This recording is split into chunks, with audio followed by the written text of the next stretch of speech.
What's happening, Wargamers? Welcome to the After Action Report for the Avengers versus Shield. This was actually a really fun match for, for me anyway. I hope it was I think for both of us, yeah. Because we were both bringing kind of our more competitive style list to this. So we were playing a little bit cagier, and I think it showed in a lot of cases. Yeah. Which was really kind of cool, because I think we were just second-guessing a lot of decisions here. For sure. For anyone jumping over, as you saw, it was a 17-12 win for Shield, pulling it out in that last round with just some amazing shenanigans between Crimson Dynamo and Bucky there.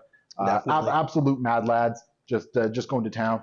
They were your hard carries this entire game, I'll be honest. Like, they did more than pretty much anyone else. They were. I don't think Fury did very much at all. Like, he dazed Luke Cage the first time, I think. The Goons dazed him the first time. Yeah, Fury has his moments. Like, he comes and goes. He was not the MVP for me. It was these two, hands down. Bucky was 3 hammers, just laying it on there at the end. Like, as soon as I noticed, like, oh, wait a minute. Like, because I thought Jessica only had 1 health left. So I didn't think I had enough to Hydra Tactics and grab a hammer. And like, no, she had 3. I'm like, oh. Yep, all this power. It was like, oh my god, I can Hydra Tactics again and steal a hammer. It was the perfect amount, yeah.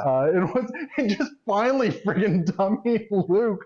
Oh my goodness, that little jackass. Yeah, Cage just did not want to go down this entire time. He was just he sat on top of that Fisk building and said, I've got a hammer, deal with me. He kept you in the game for a very, very long time. He did, and he kept Fury out of the game, importantly, as well. Absolutely. Fury and the agents were just shooting him every turn that game. Absolutely. Oh, yeah, no, for sure. Like, Fury and the agents pretty much just hung out in hero game, where like the rest of the mooks just did everything else. Yeah. So I'm going to ask you, like, coming into this game fresh, is there any changes you would have made to your squad?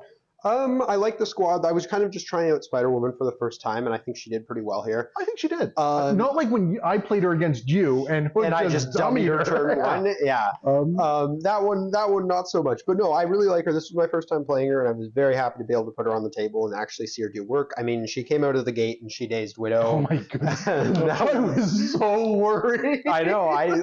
At that point, it was like she went really well this game. I think there was a few points in time there where maybe I should have activated her. Maybe I should have killed the power on Bucky at some point by not necessarily killing him, but making him drop. There was one round where you spent a good, I think it was like 10 minutes off screen talking about whether or not Spider-Woman should wander over here and murk Bucky. And I'm like, I'm trying to give you all the bravado I can on that. But in my head, I'm thinking, no, don't murk Bucky. Don't murk Bucky. Don't murk. And the only reason why I didn't was because I was like, oh, well, Fury's just going to turn around and kill her. Well, so the interesting thing about that one is that if you did murk Bucky, and you were talking about like moving the hammers over here, the agents actually would have just walked over and picked them both up. Yeah. Because they can do it for free, right? Well, I would have spread them out if I could, but yeah. You could have, yeah. But then, like, Fury just walks over and picks up the other one, right? Yep. So I would have held on to the hammers. The big advantage for you would have been, like, just really displacing my guys. Also getting those stupid hammers off of Bucky with his 6-dice assault rifle, who was just tearing me up this entire game. Bucky is rude, man. Like, there's a reason Bucky's a great character in the game. And when you just look at his card on its own, it's like, 4-dice attack, there's a bleed, there's a rapid. But then you start actually looking at everything. Like, Hydra Tactics gets them across the board so fast. For sure. And I have to admit, it took me a long time to really unlock Bucky. And it wasn't until playing a game against my buddy Vince Chan. Yep. So shout out to Vince if you're watching this, buddy. Where he was just doing some mean things with Bucky, Hydra Tactics all over the place, that it finally clicked for me with what he can actually do. Because I was always trying to hold on to power to do other things, right? I was always trying to build up to that Red Fury. Or I was always trying to hold on to power for the got your back, without realizing that 1 or that 2 power Hydra Tactics can just do so much work for you. It is. It was fantastic. Going back to the root question, I think if anything on the squad I would have been changed, I think honestly, Iron Man felt like he did very, very little here. And I don't know what I replace him with, though, is the main issue. Because I wanted someone on the back point, and I was like, Iron Man's good for that. But you were also far enough range that you didn't have anyone he could shoot at from the back point. I think against a lot of other matches, Iron Man is a fine addition to the squad. But I think what happened is you brought a gun line to a gun line. And unfortunately, Shield just gun lines better. Yeah, nobody's going to gun line better than Shield. Right? And maybe Guardians, but... Yeah. And that was the unfortunate thing. Like, I was able to just keep piling attacks into you. And especially with Shield, it's death by 1,000 paper cuts, right? For sure. And well, yeah, it's all those rapid fires, those 4-dice attacks, and 6 dice when you got 2 hammers. I can't So get over many hammers. how hard he was hitting with those hammers. Oh, so many hammers. I love it. But yeah, like the other one I was thinking about, because I think he's actually in the roster for this one. I'd have to double check. Is Hawkeye possibly instead, because he's got a little bit of extra range, throwing out some conditions, that sort of thing. But I don't know if he would have been better. Hawkeye's a really good battery. My personal feelings on Hawkeye, I'm not a big fan of him, but that's my personal feelings on it. Other people do swear by him. I don't like the fact that he just has the one attack and he has very little to spend power on. Sure. I think he's great to pair with Iron Man when you bring a Helios laser. That makes sense. But on his own, I don't know. I personally haven't had a lot of success with Hawkeye just on his own. But I know there is some shenanigans you can work with. Yeah, he is a piece that has a niche place, and he's not good everywhere. I definitely agree. He leaves a little to be desired in a lot of lists. How did you feel about Ghost Rider in this list? Ghost Rider, so this was either my first or second time now running Ghost Rider under Steve. And generally, I really like the idea of the 2 power for the long move. Just because that's crazy good, and being able to get it off early game, especially if any of your attacks had actually landed against me first turn, I would have been able to do it first turn. Little blessings, man. Little blessings. Yeah. Like, it was one of those weird things where you didn't do any damage, and that sucks for you, but it also kind of sucked for me because I wanted 1 to go through. Because that powers him up enough to move him to the center line and start getting out damage early. Which is something he generally likes doing. He didn't really get to do that here. He had a shock for a lot of the game, and that shock really hurts my ability to just kind of be like, he's going to come in and do a bunch of damage. Well, no, he's not. Yeah. No, that's for sure. I kind of put him in an interesting position. I had to work around him a lot, right? Like, there was a lot. Every time I was thinking about what I was doing, I always had to think of like, okay, well, Ghost Rider's fully powered up. What is he going to do? To be honest, I was expecting a lot more sweet beams coming into me. Yeah, well, with that shock, 4 dice beams just don't feel that great to me. I get what you're saying. If he had a hammer, that was the other mistake that I made that we talked about, was I probably should have had him pick it up over Carter. I don't know what I was thinking when I had Carter do it. You were enamored with the idea of a 5 dice shield slide, or 6 dice shield throw. Yeah. Which, I mean, in theory, sounds really good. Yeah. But I think you're also thinking about that when you forgot how much of my stuff has stealth.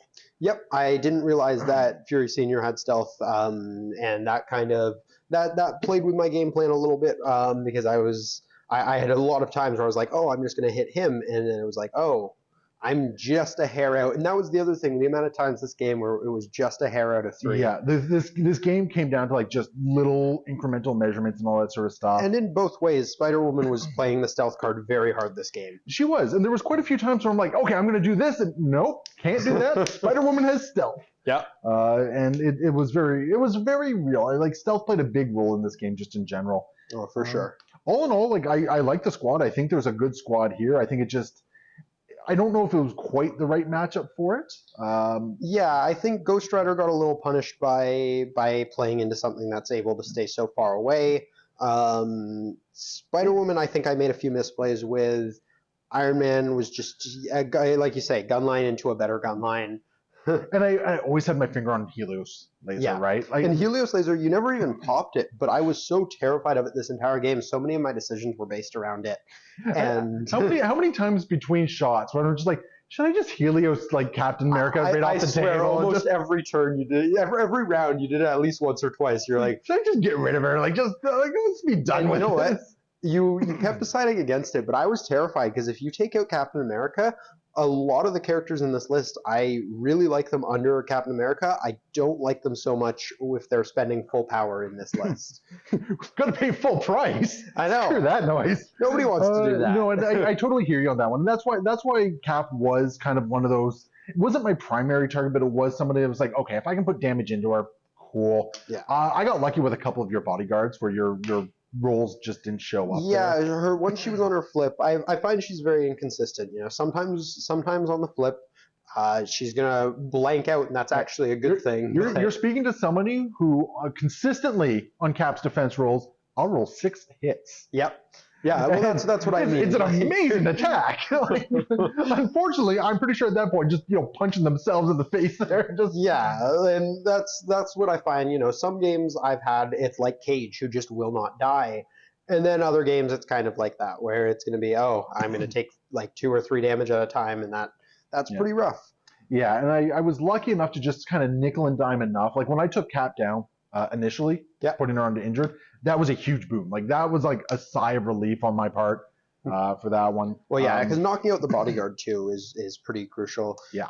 And even like the turn that Ghost Rider went down, I think had he been able to be in a more relevant position, and maybe he's not hitting that hard, but he's in a position where he's going to be able to do judgments on all of your crits, because if he was like where he's at the end of the game, Joke's on you. I don't roll crits.